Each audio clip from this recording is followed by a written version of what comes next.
And we're live. We All are right, live. everybody. Welcome back with another episode of Knocking Out Addiction, where I got Thomas Vestergaard with me. Thank you. It's Thank you not. for having me. I'm honored. It's nice having you. Yeah, you too. Yeah, my name is Thomas Guffi Vestergaard. I'm also known as the Sensitive Biker on social media. I'm the international president of KOSA Nation, which is a spiritual club based on the principles of the 12-step program. Most of our members are former addicts or former gang members. We also have soldiers with PTSD. And yeah, we are now Europe's largest clean and sober motorcycle fellowship. And That's we are growing every day. We just had 10-year anniversary last year. And it's been a ride. And I'm also co-host of my brother's keeper, a bikers podcast with Manny Vitali, that is known for My Fight Our War. my And brother. yeah, awesome dude. We both Yeah, know him very well. So shout out to Manny, my brother.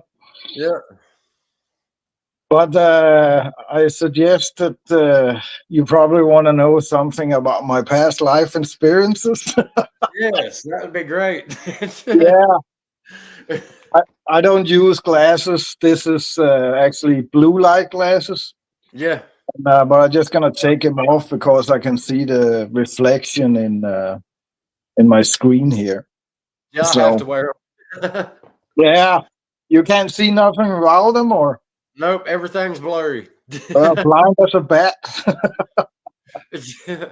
Yeah, I actually had an eye operation when I got sober 13 years ago That's because awesome.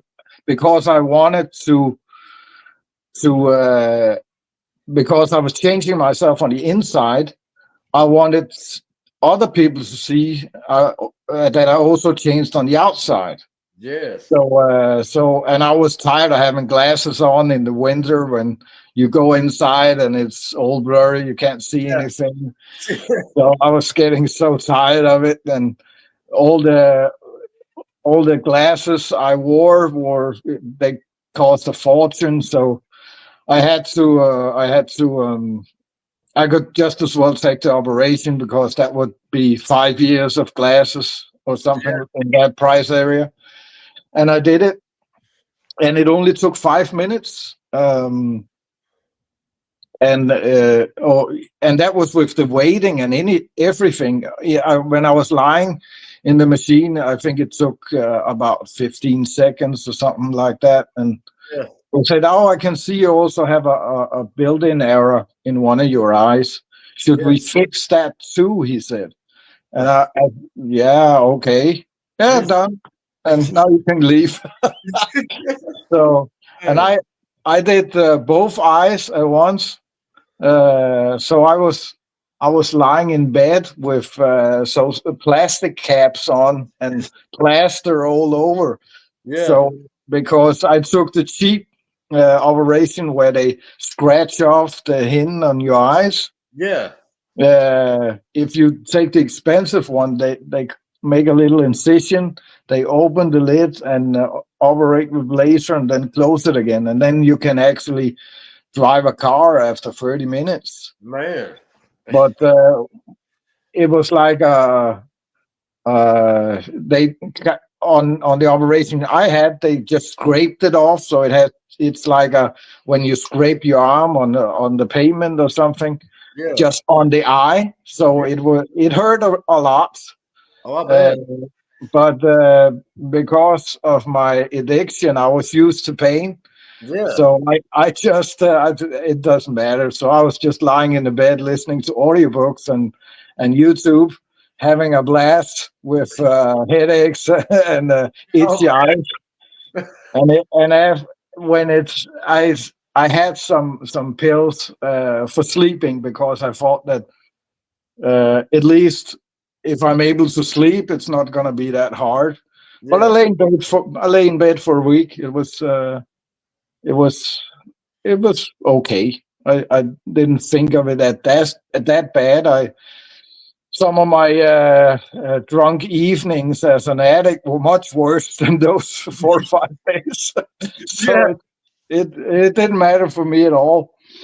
But now that I know more and read more things, I actually not so sure it was a good idea, but because the woman that um, uh, made the operation, that figure out how to do things Yeah. and patented it, she has glasses. She doesn't want the operation, Yeah. and that makes me think, what the hell did I do? But that's the same thing as the people that make iPhones. Their children, they're not allowed to have them. Yeah. So yeah, that's something to think about. Yeah, it is. But back to serious reality and addiction. I grew up with stress, fear, and violence, and my father sold weapons to bikers and skinheads when I was a child, and sometimes we were shooting beer cans with semi-automatic rifles in the backyard. That was normal behavior at my place. My dad used to beat me up and tell me I was a piece of shit, ain't worth for nothing. I would never amount to anything. So that was kind of my reality. That became my reality, because when you hear a lie too many times, it becomes reality. Yes. And for me, it became a kind of a free card to kind of act like a bitch, Yeah. and just because why should I even try, because I'm not gonna amount to anything anyway. So I just did what I wanted. And my little brother, he had a hearing a disability. He couldn't hear on the one ear, and only have half his hearing on the other. Yeah. And my mother also came from a family with abuse and an alcohol addiction. Her mother had a bar with her stepdad, and her stepdad abused her when she was young, and they actually put her in because they didn't have place for her to live there when they bought the bar. They actually put her in the other end of the city in Yeah. a little apartment they rented by some adult man, and I think he abused my mother as well. And my mother never spoke of those things, and she never showed any emotion really, and I didn't feel loved and appreciated because of it. Right. I didn't feel she cared, and that was why I stayed with my father when they got divorced, because I would much rather getting scolded and beaten by my father than ignored by my mother. Right. So that was the kind of feelings I had, and I went with him, and we grow up at bars, and I was drinking at an early age. I think 12 years old. I drank at bars, and I had a little beard, and nobody cared to ask how old I was. And I got my first motorcycle when I was 14, because my father thought that was too long to wait for the bus. so I got my first motorcycles. Don't even remember the mark of it, but it was 125 cc's, and it it was a nice bike. I had no complaints, but the school had when I came to school on my motorcycle at 14 without a helmet.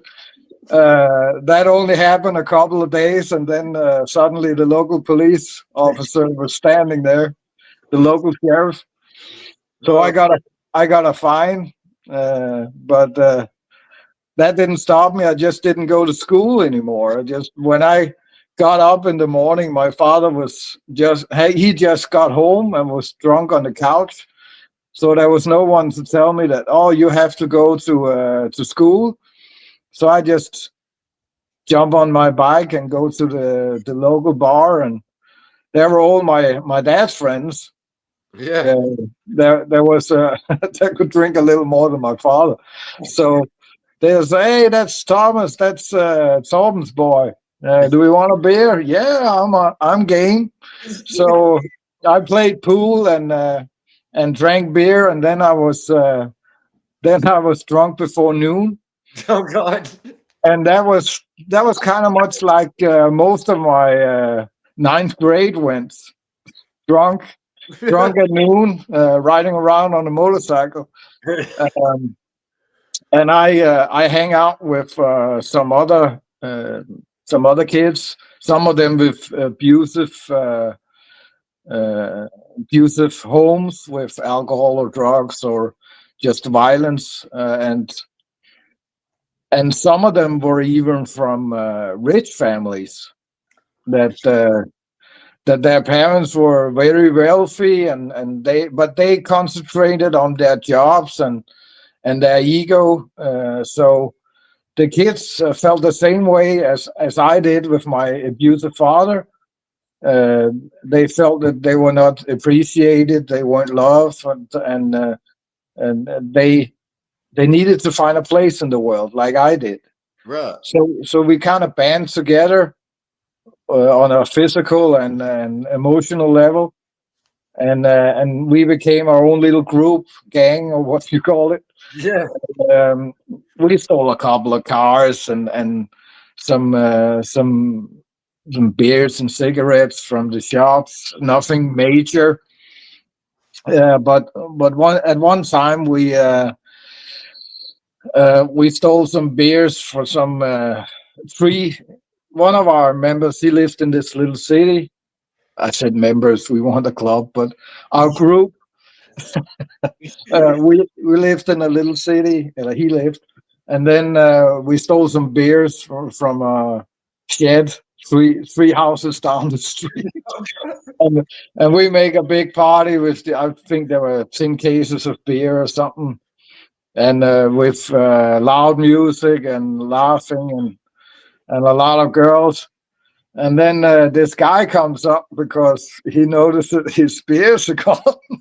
So he starts talking to one of the guys, and he's just looking at him while he's talking. And this guy says, "Oh, I really don't care about the beers. Just put some back before the weekend's over, and that's fine."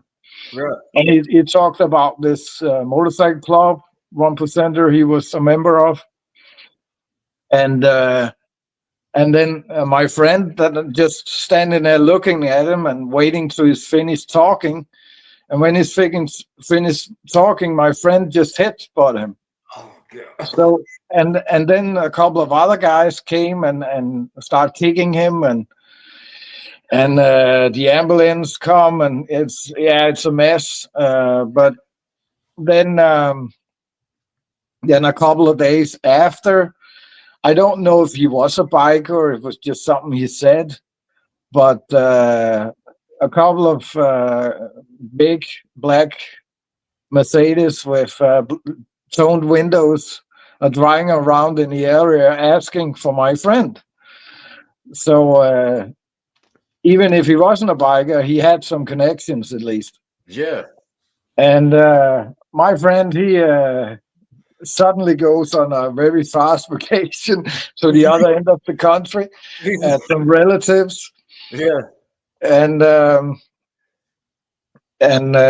this bar that we used to hang out at, another group of bikers start hanging out there and talking to us and thinking that telling us that we are tough guys because we can take care of an adult male and we are just kids. And they tell us that, whoa, you're tough guys. And and you can do this, and you can take care of your own. And we're not used to this kind of attention.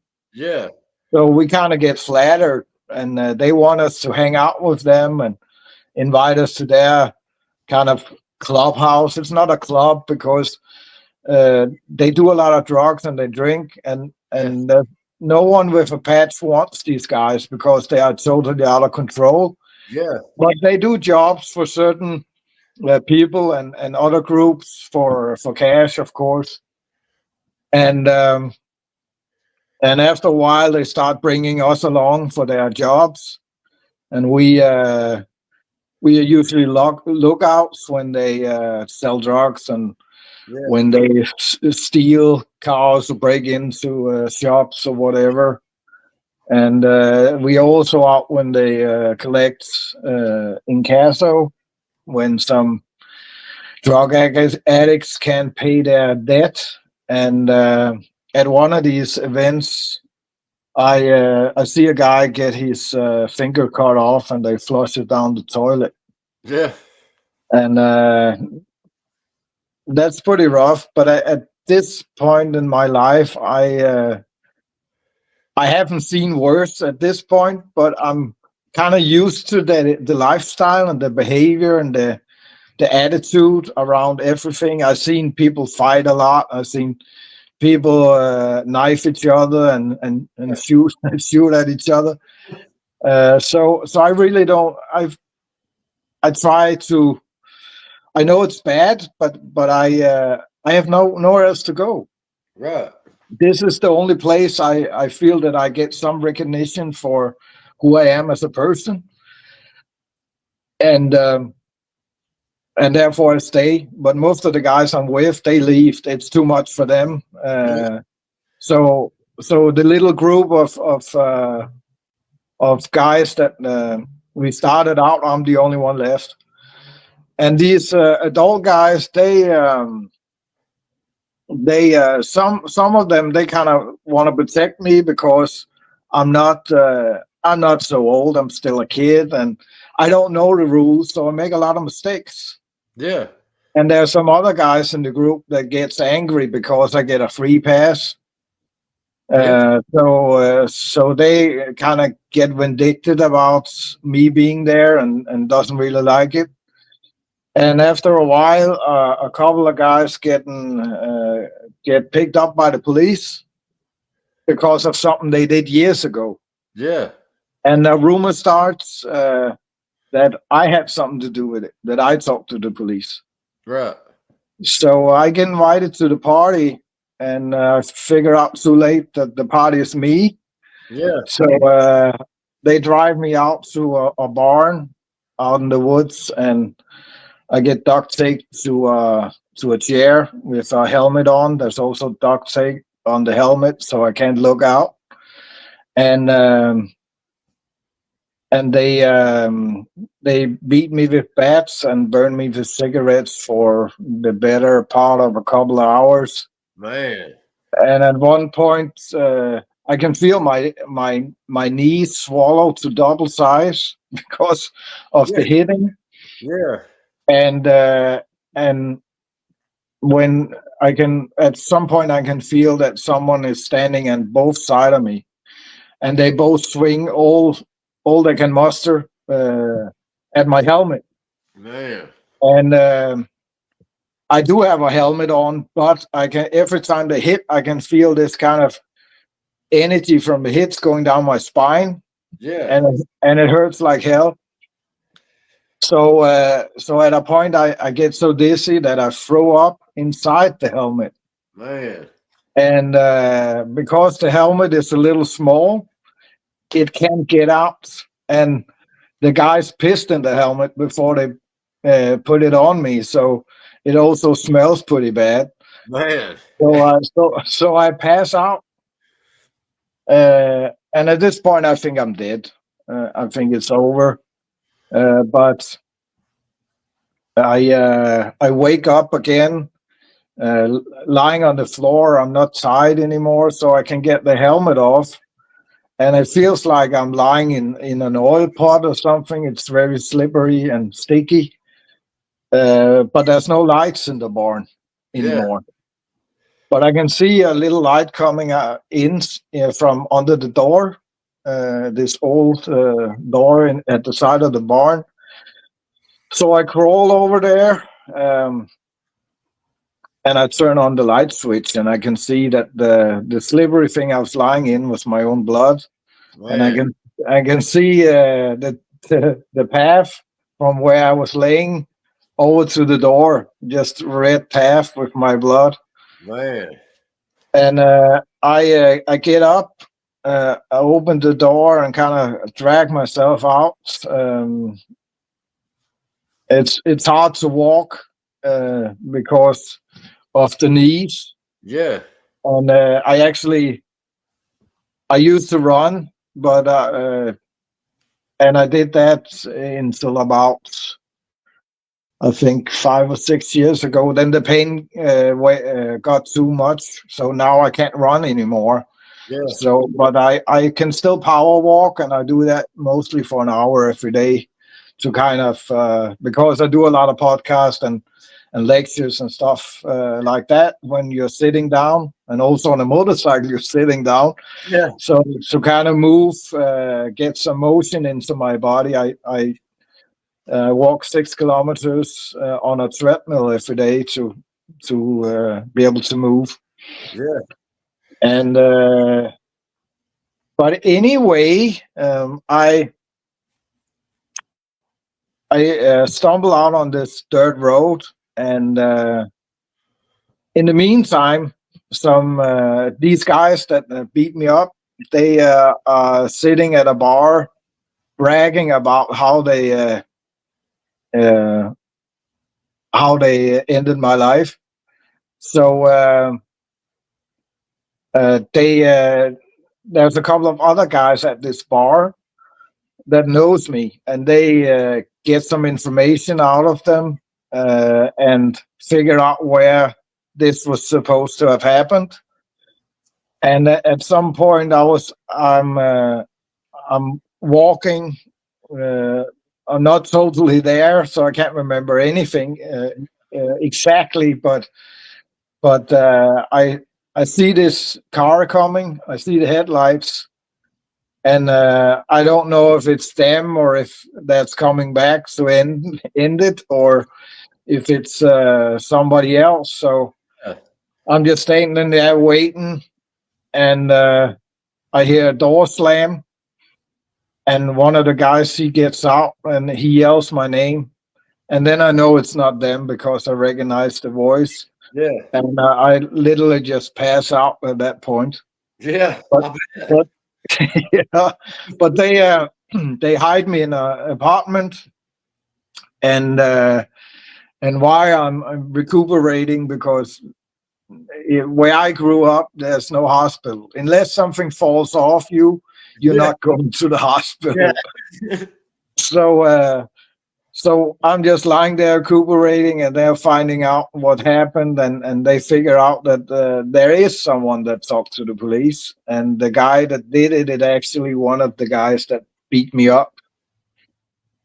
Oh. So they're looking for this guy, and some say he escaped to Thailand and was never seen again. Some say he got concrete boots and went for a swim, but I don't know which one is true.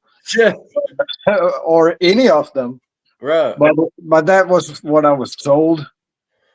And after that, I don't really want to hang out with those guys anymore. Yeah. Yeah.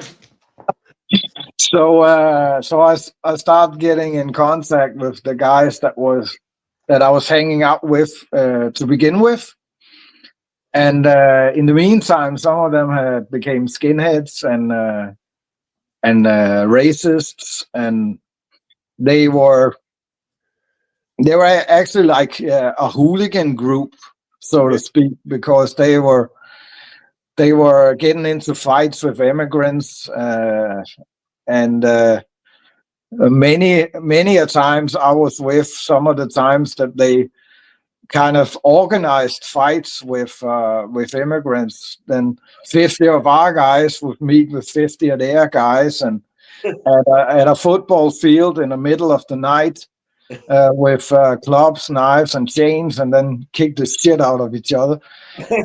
And we would only stop when we could hear the sirens, and then we would run away. And some people were lying on the football field. I didn't know if they were alive or dead. Some of our guys, some of their guys.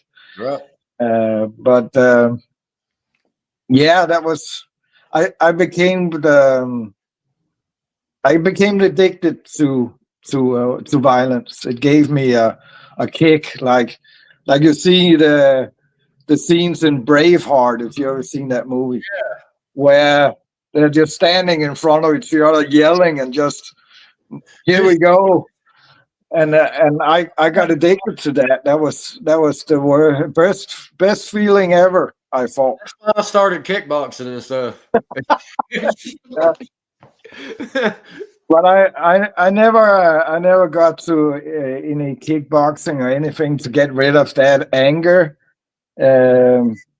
But I went to Taekwondo when I was a little kid, but that was long before all this happened. Yeah. When my parents were still together. But I was so angry at the world because of what happened, and my upbringing, and everything was shit. I felt like life was just one big turd I had to take a bite off every day. Yeah. So that wasn't a pleasant thing. Yeah. And I got also when I was in school, I figured out I was bullied a lot. So the way I got the bullying to stop was by beating up one of my classmates very severely, and then the bullying stopped. Yeah. So in a very early age, I learned that it was if I chose violence, I could have people would leave me alone, and I could get my way. So that was a way of solving problems. Yeah. And in my young brain, that became, of course, this is what I have to do to get people to leave me alone. And after the incident in the barn, it was very easy for me to choose that path because of all the anger. And I after some time, I even joined some of the other guys I was with had joined the Nazi Party in Denmark, and I joined them also because I hated myself, but I couldn't live with that. So it was easier to hate everything that I didn't understand, people that were different than me, and things I was afraid of. Yeah. Because then I didn't have to use my energy to figure out who these people was. I didn't have to take any accountability for anything. I could just blame everything on my childhood, the immigrants, the states. Yeah. I didn't have to do anything. I just blame all the other guys. Yeah. And that became normal for me. And as a Nazi, it was, for me, it was familiar. I knew in my mind that I wasn't safe there, but I felt safe. No, sorry. I knew it wasn't good for me, but I felt safe. And growing up with my father, it was like, do what you're told, or there's consequences. Right. Don't talk out of turn. Don't make a big thing out of yourself, and on all those kind of things. Do what you're told. It worked. It was the same thing in the Nazi Party, so it just came natural. Yeah. I just slided it. So for me, it wasn't a extreme choice to become an artist. It was just, it's natural. Yeah. From where I grew up, where I was a teenager, and now I'm an artist. It was just a natural road in my life. Right. And I didn't think much of it because I was used to all the violence. I was used to all the hatred and the fear. And because that I grew up as a child with all this fear in my heart, people can't live with fear for a longer time. It will turn into hate, because hate is easier to manage. It's easier to live with. Yeah. You can have it as a purpose for what you want. Yeah. Fear doesn't do anything. It just holds you back. Yep. So that became my reality, and I was there for 16 years. I remember the first rally we had. I was invited to a Nazi party with a whole lot of Nazis from different countries in this house that one of the members bought for the club, or party, or what you want to call it. And they built this big fence all around it, over 2 meters high. And we had a fireplace outside, and the flames were going over the fence. Man. And this was about 50 kilometers from the middle of Copenhagen. So you have a big road outside, and houses are really close. So the police came because they thought something was on fire. And when the police came inside the door of the fence and saw all these Nazis in uniforms and armbands and everything, they freaked out and didn't know what to do. So, and the next morning, they had we were on the front page, new Nazi headquarters in Greve, and the same night, left-wing activists had a demonstration where they threw bottles and stones and paint bombs over the fence in the middle of the night. They just showed up, and at the time we were about seven people in the house. Yeah, we had a shotgun and a pistol, and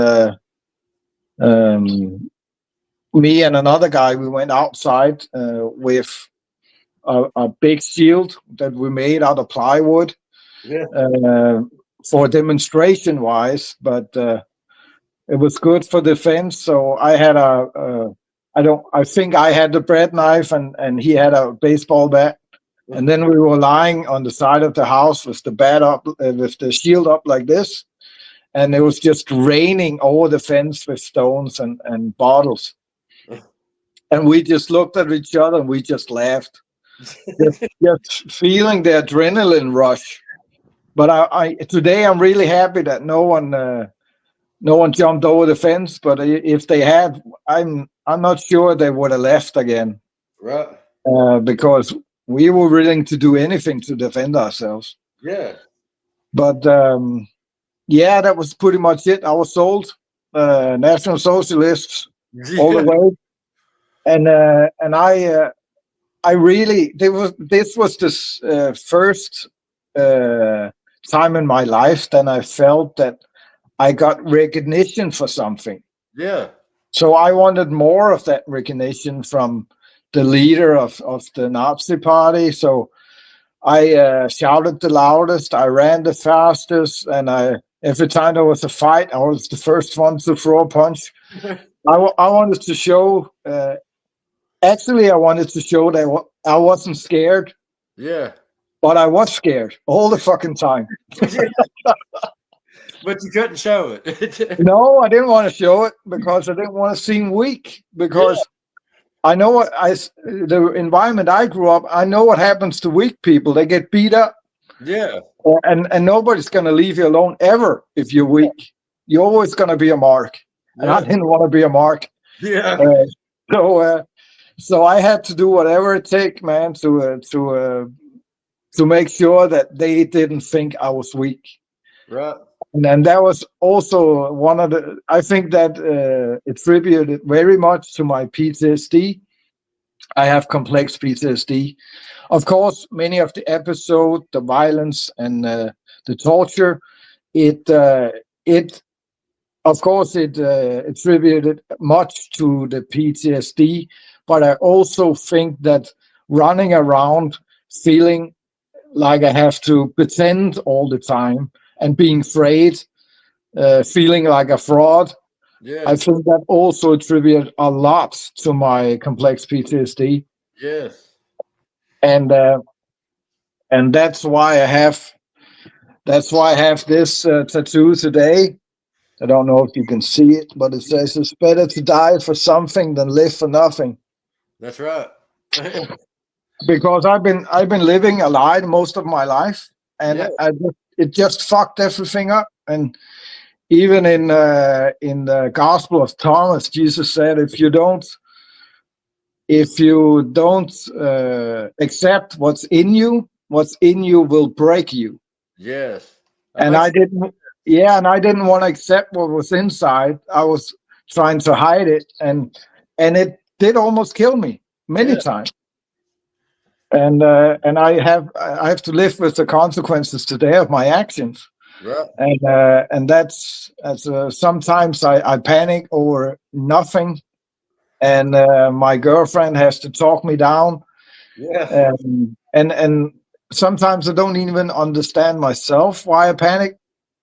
But I if there's something I don't understand, even in the damn airport, when we have to check in different places, and you have to get your ticket there, you have to give your bags there, and you have to check in here. I just get frustrated, because why can't we do everything at the same fucking place? Why do I have to run all over? I'm like that going grocery shopping. Yeah, and I'm just ready to start a fight, because I don't understand what's going on, because I think it's stupid. Yeah. And I don't see any meaning with it. But instead of just going with it and saying, okay, this is the way it is, I just freak out. And luckily for me, my girlfriend can talk me down. So most of the time. So I'm lucky that she puts up with it, and I put up with her. So I think it's 50-50. Yeah. But she's a very good help when it comes to difficult situations. With us. Yeah, exactly. But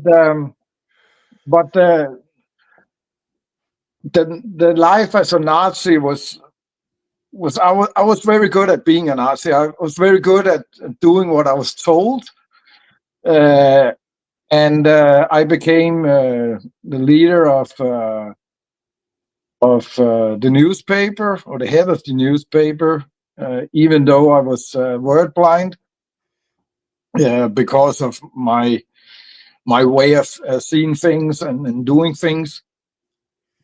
And I was also I became number 2, next in command.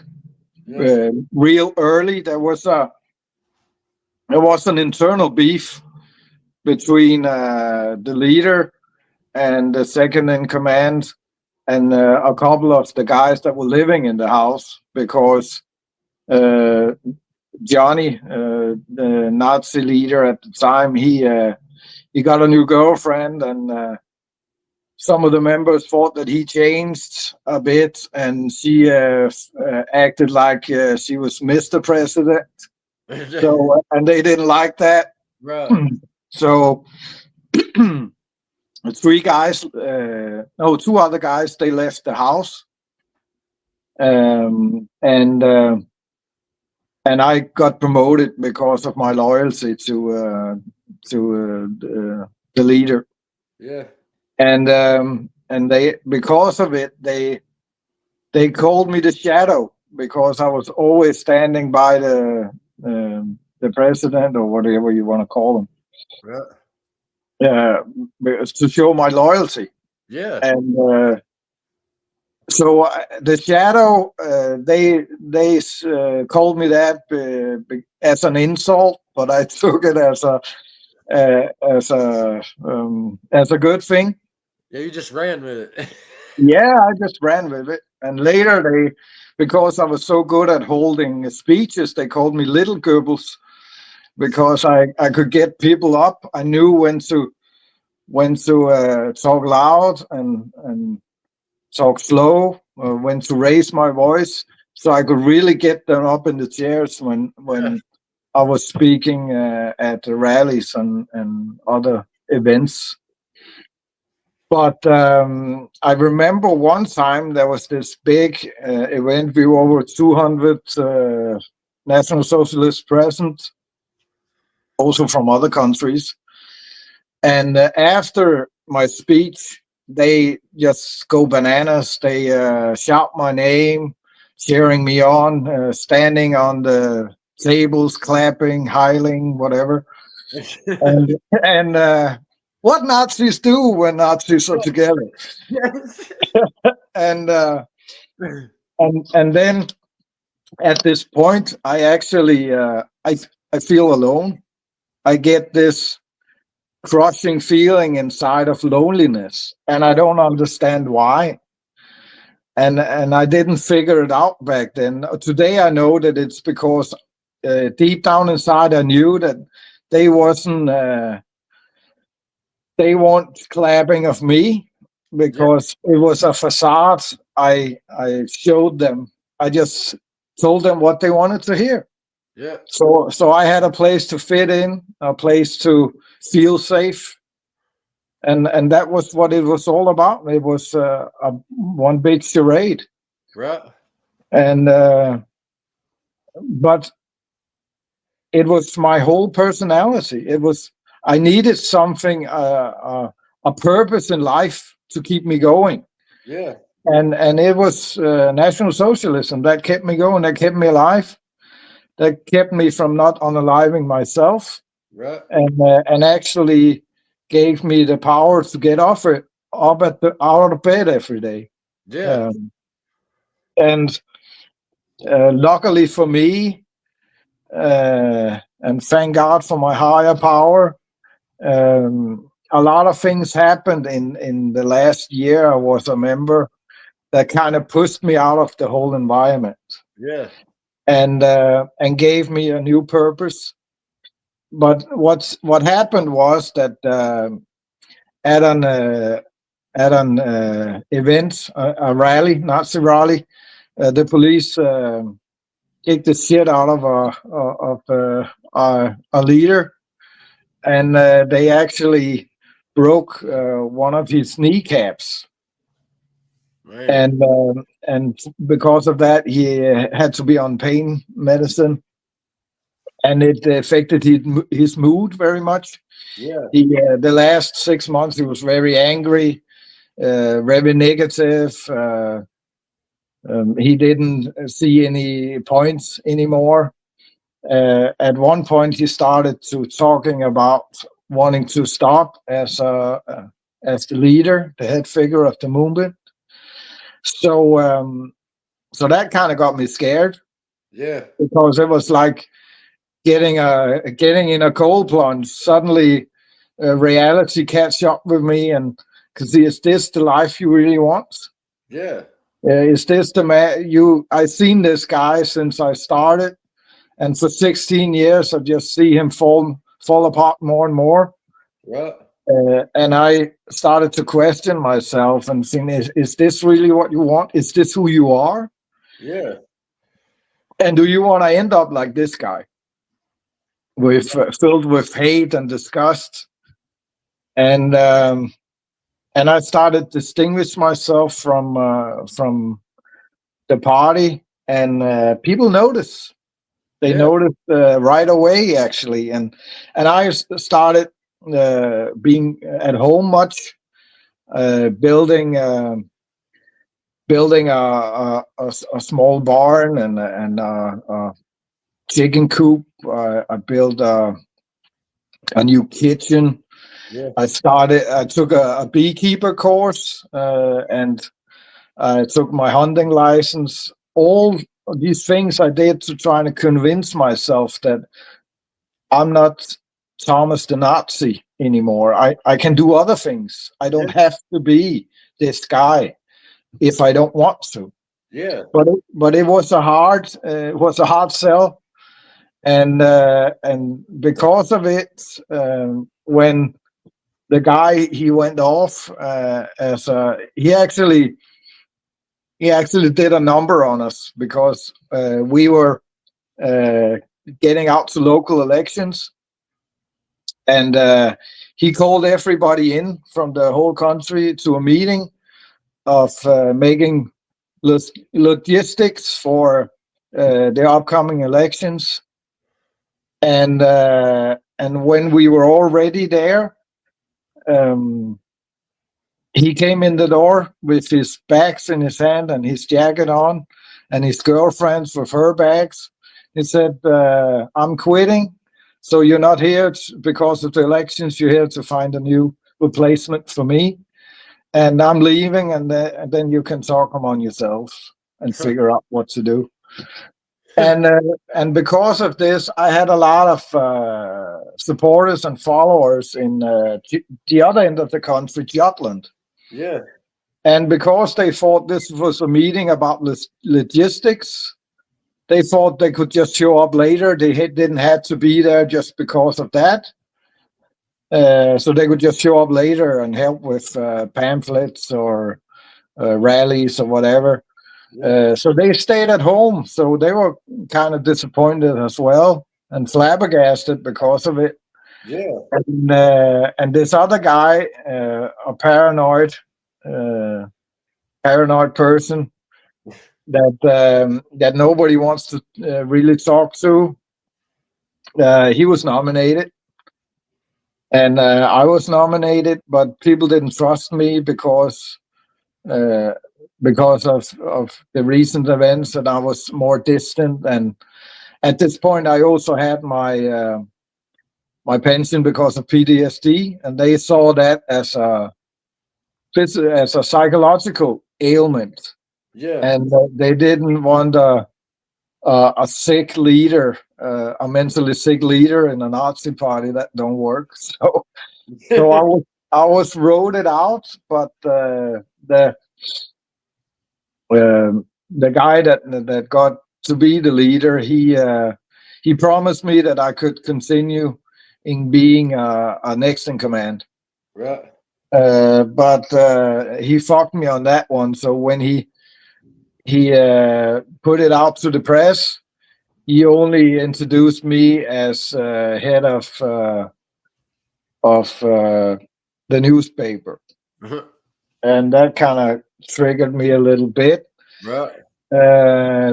Because you have to understand, at this point, I was still very much into it. I didn't know how to act if I wasn't a Nazi anymore. So I was trying to protect what I've built the last 16 years. But because of my attitude towards him and towards everything that was going on, I distinguished myself more and more from the movement. Yeah. And at a point in time where I'm sitting with another guy in the newspaper, and I called up the old leader of the Nazi party, telling him that what's going on and everything is fucked up because he's ruining what we built up the last 16 years. And the old leaders, Johnny was his name, he says, well, if you're not satisfied, is there others that are unsatisfied with the situation? And because I trust him, I tell him the names of other people I talk to. Yeah. And lucky for me, I had to go to my daughter. I had her every other weekend, my oldest daughter. So I had to go. I had to catch the bus right after. So I leave. And shortly after that, 10 guys with hoodies and baseball bats get in the door, and and kick the shit out of my friend, Man. because they think we are trying to take over. They think we are trying to make a coup, and that was the farthest thing in my mind at this point. But they beat him up, and they let him go after they figure out we are not interested in taking anything. But on his way home, he calls me and tells me what had happened, and tells me not to go home because they're waiting for me there. Yeah. And I get a hold of my mother. I haven't talked to her at this point in a couple of years, so I think that if I can have my daughter there, the weekend they won't figure out where I am this quickly, at least. Yeah. So I have my daughter there.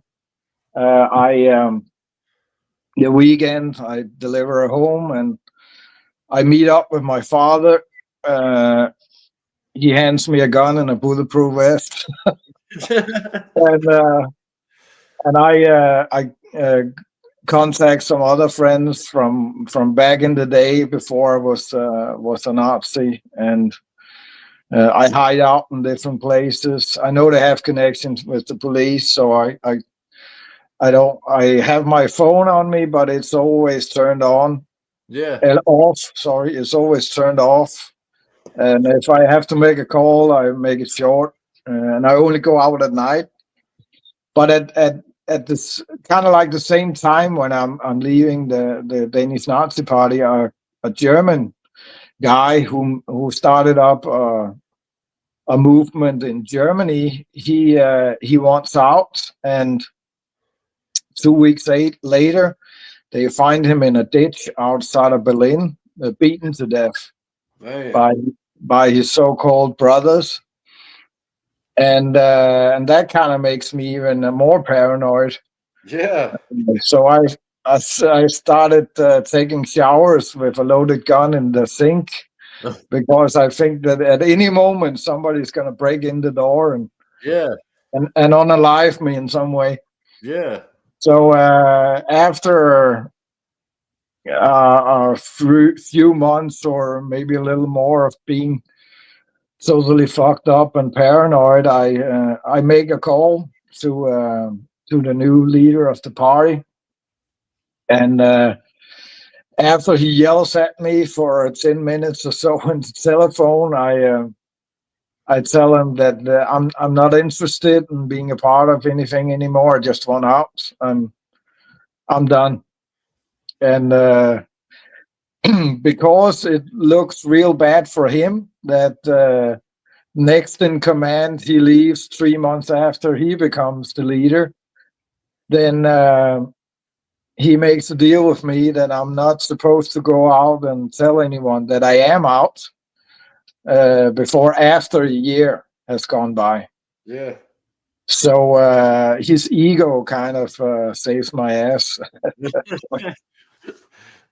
and after that, I get kind of ecstatic, because it's like a load has been taken off my shoulders, and I go out and I talk to. I want to try everything that I've been that I have held back from. Yeah. I eat my first kebab. I get a haircut from a Palestinian hairstylist, and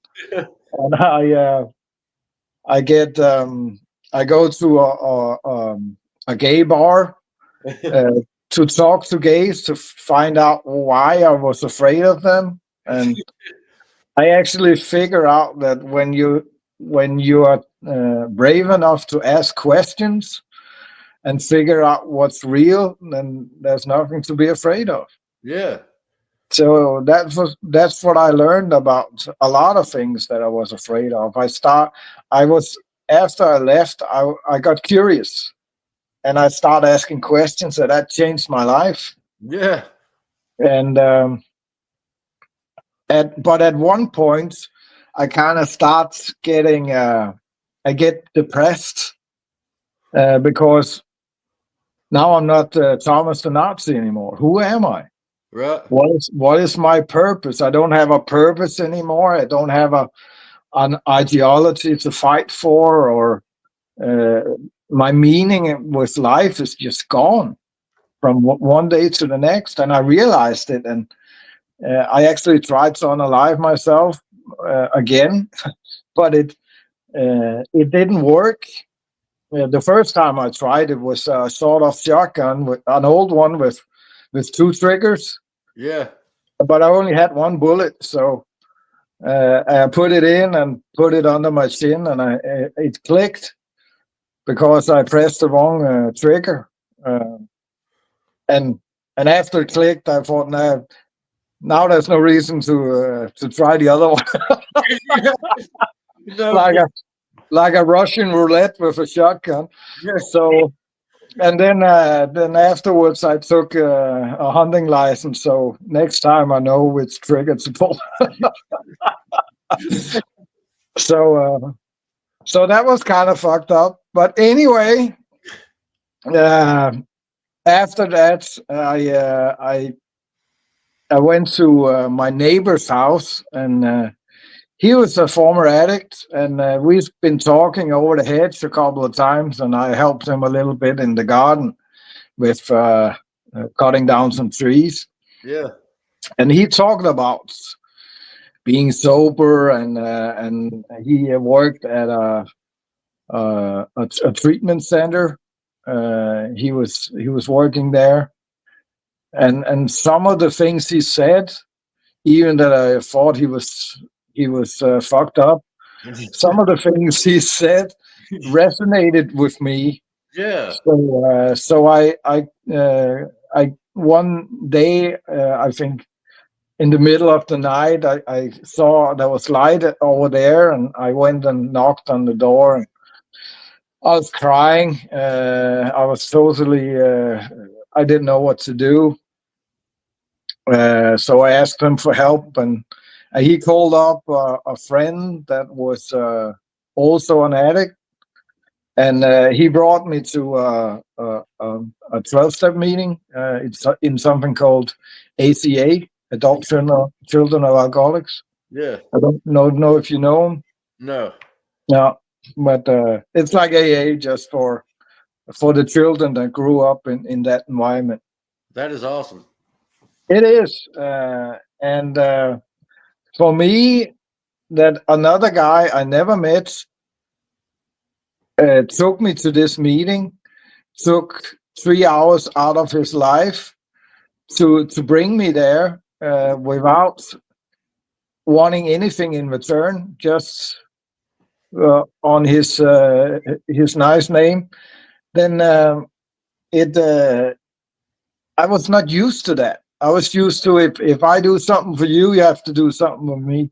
That was how it was like when I grew up. So this was very foreign for me. I didn't understand it at first.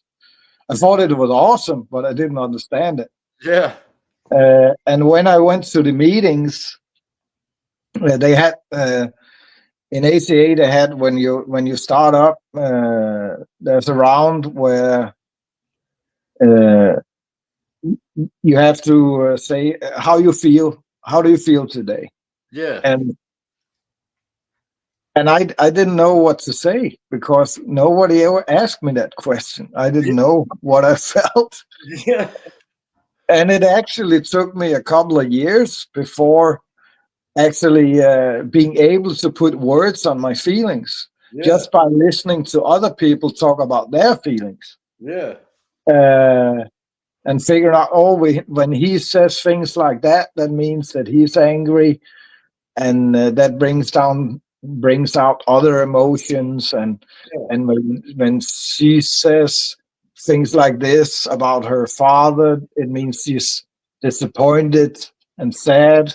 And it was like a whole puzzle for me, trying to figure out everything. Yeah. Because I always drank on my emotions. When I was glad, I drank. When I was sad, when I was happy, everything, every emotion. Yeah.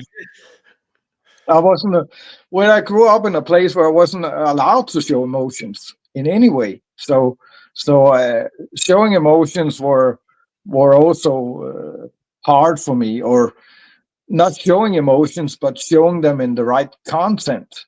Yeah. And in a positive way, not Yeah. fucking up my life Yeah. because I don't know what the hell I'm doing. Yeah. But yeah, it was a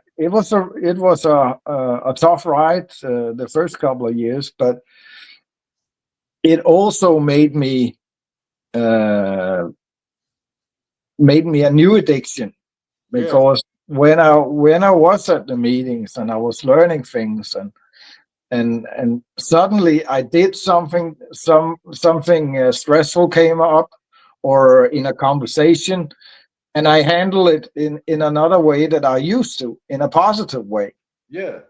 and I got a positive result in the other end, Yeah. and that kind of freaked me out. That I felt that rush. Oh, Yeah. I'm doing something right. It works. So give me more. It works. So yeah, so I was just like, I need to do more of this. So it became a new addiction for me. I read books every day. I went to meetings several times a week, lectures. I went to therapists, and I tried other ways of treatment for addiction. So I was hooked. Yeah. But but I never saw myself as an alcoholic, because I didn't think I had a problem with alcohol, Right. because I could stop. But what I was actually doing, and I figured that out in my recovery, was, yeah, I stopped drinking for a while, but then I switched it up with 2 or 3 other addictions. I Yeah. would play too many video games, watch too much porn, and drive insanely fast on my motorcycle. So I just adrenaline rush 24/7. Yeah. And of course, when I do those things, it's not a problem to stop drinking. It's just switching addictions, and I learned in my recovery that I have a addictive personality, Yes. and because of that, I have to be aware of everything, not just alcohol.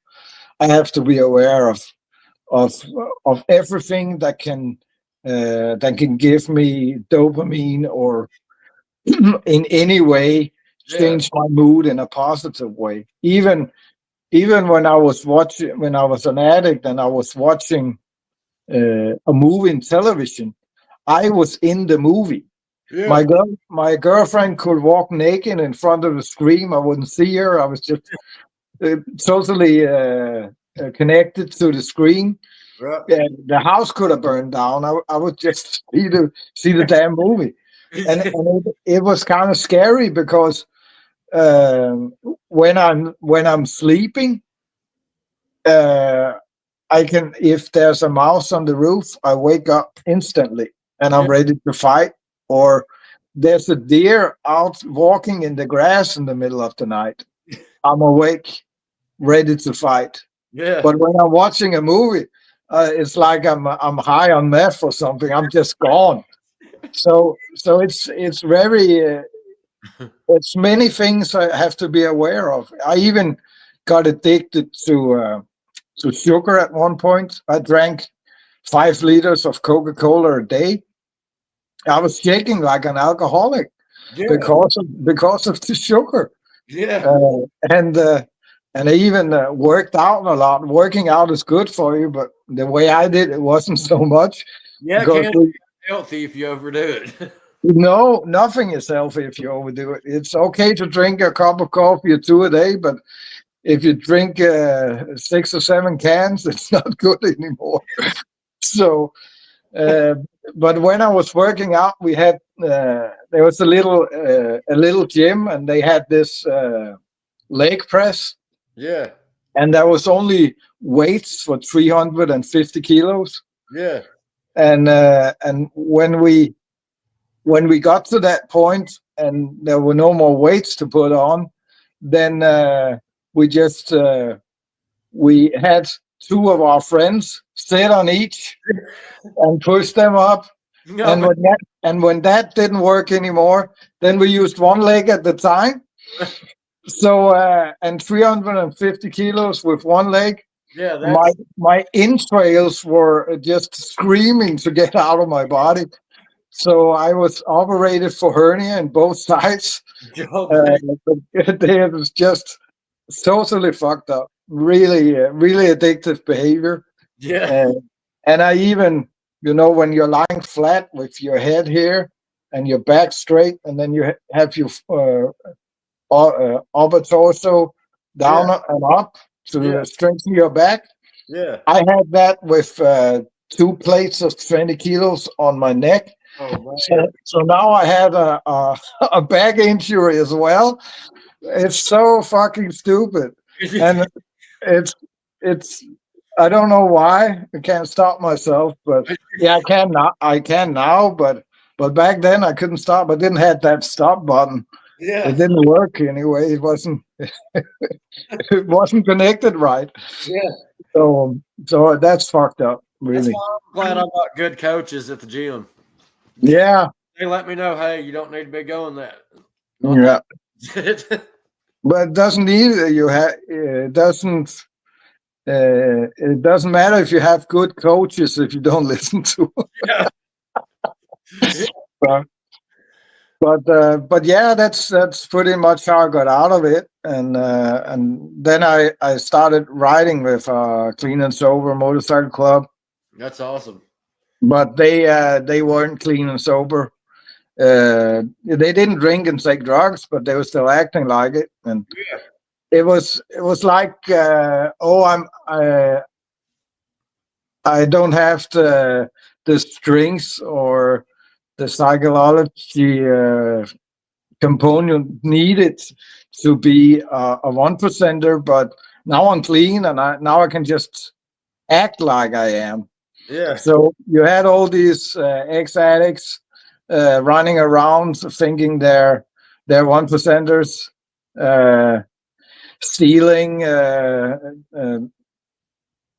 making bad decisions, and there was nothing sober about it. Yeah. Uh, Too.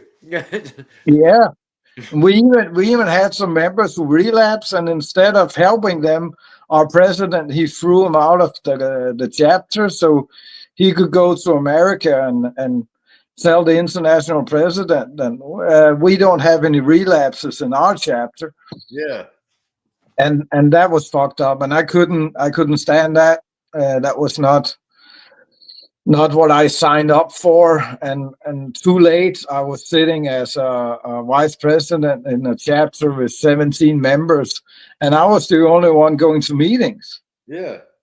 And that was fucked up. So, and 6 months later, one of those guys we kicked out, he died in a car accident. Man. I don't know if he was using at the time, but it doesn't matter. It didn't matter for me. I didn't want to be a part of it anymore because I thought it was fake. And for me, it was a pyramid scheme also. Yeah. Because you paid, what was it? I think 15 or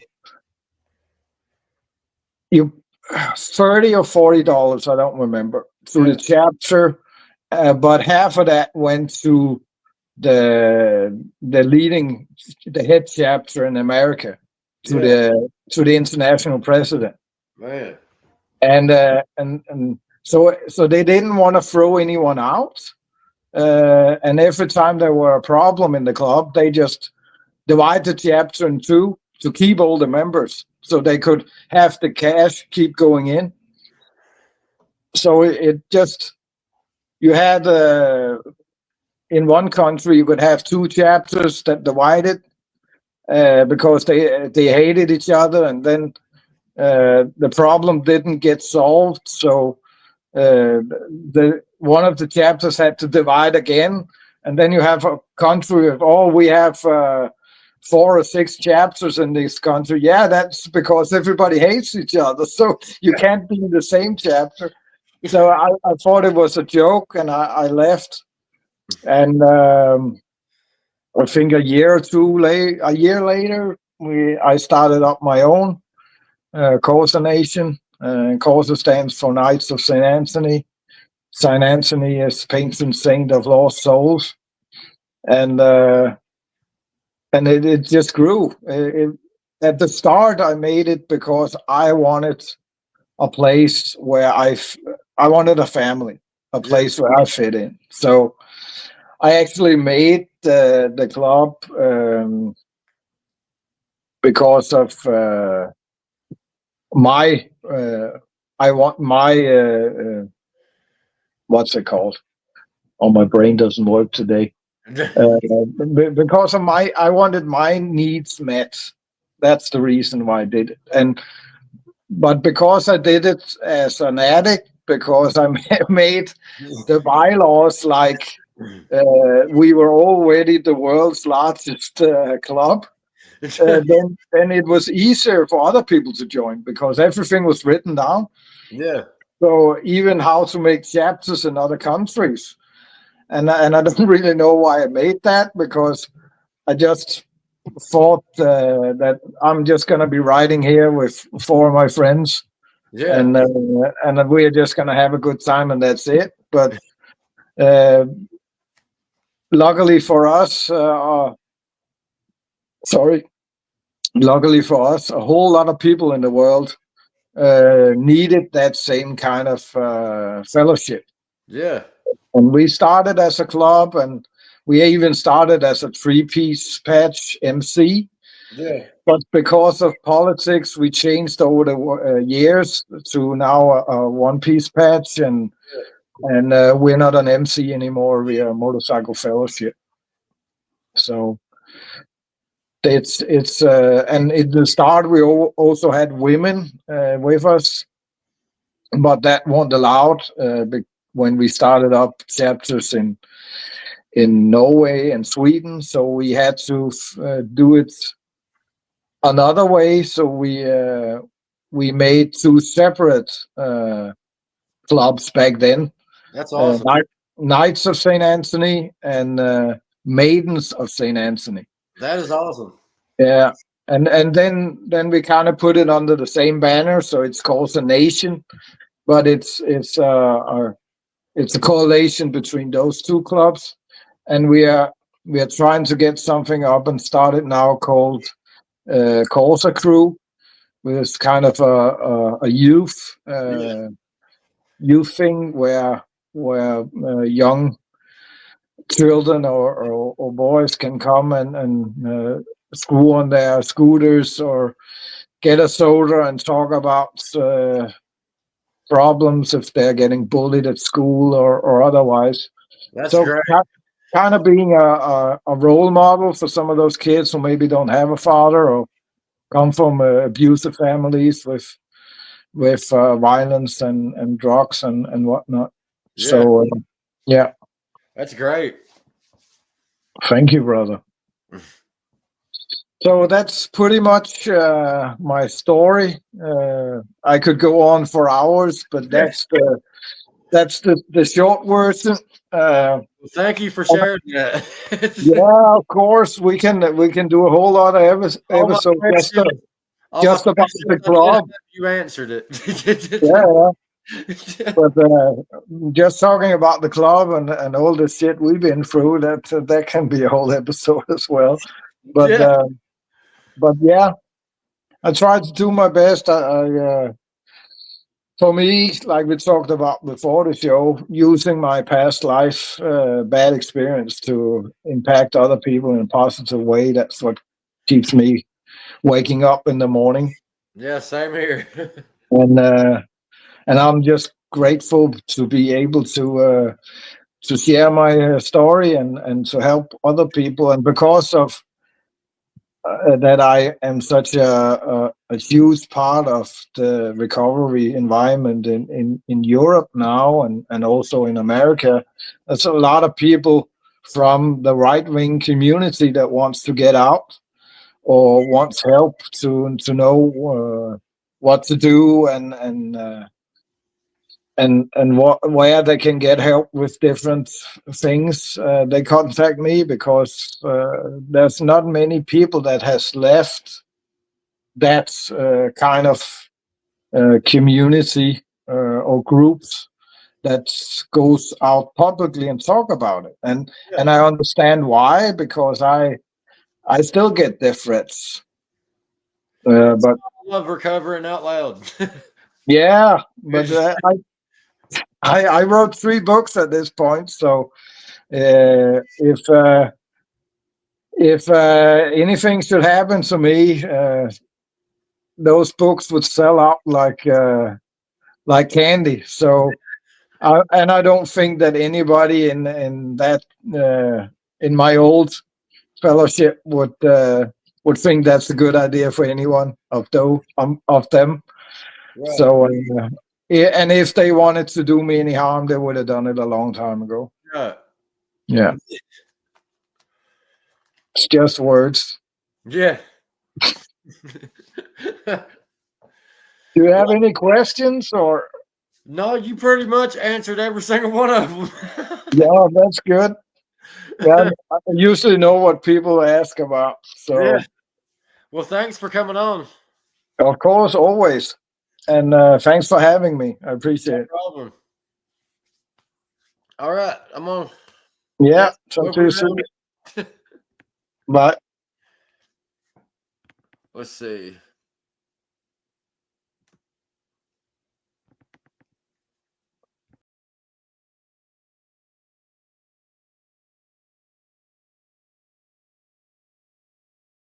All right, here's another one for you. I didn't think I was homophobic, right? I didn't.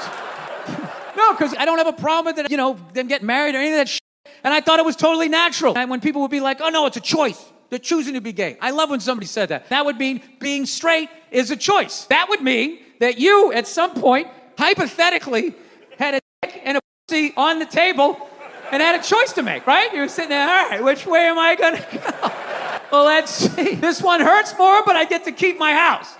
And then this one over here feels amazing, but everything seems to disappear down into it. I mean, it's a coin flip. As far as I'm concerned, straight edge, Geronimo, right? I found out I was homophobic when I f***ed up my back and I went into this massage parlor to have somebody work on me. And they said, this is your first time here? I said, yeah. They go, all right. Do you prefer a male or a female masseuse? And I recoiled, like, ugh. Like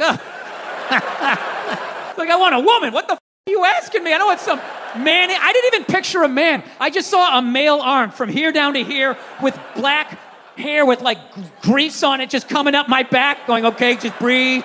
And yeah. So I like just the image of that. I fucking recoiled. I was almost defensive. I was like, no, I want a woman, right? And then, the way I look, I probably in my age, I look like some creep that was looking for a fucking happy ending. You can't be in there no matter how I said it, it came off like, yeah, I want a woman. I want that's like a gay guy coming.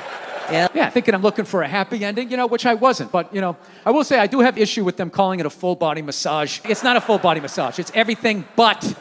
You know what I mean? And then it's weird. Then you walk out of there, your whole body's relaxed, and you're just dragging your nuts down the fucking street. And that doesn't feel, it feels weird.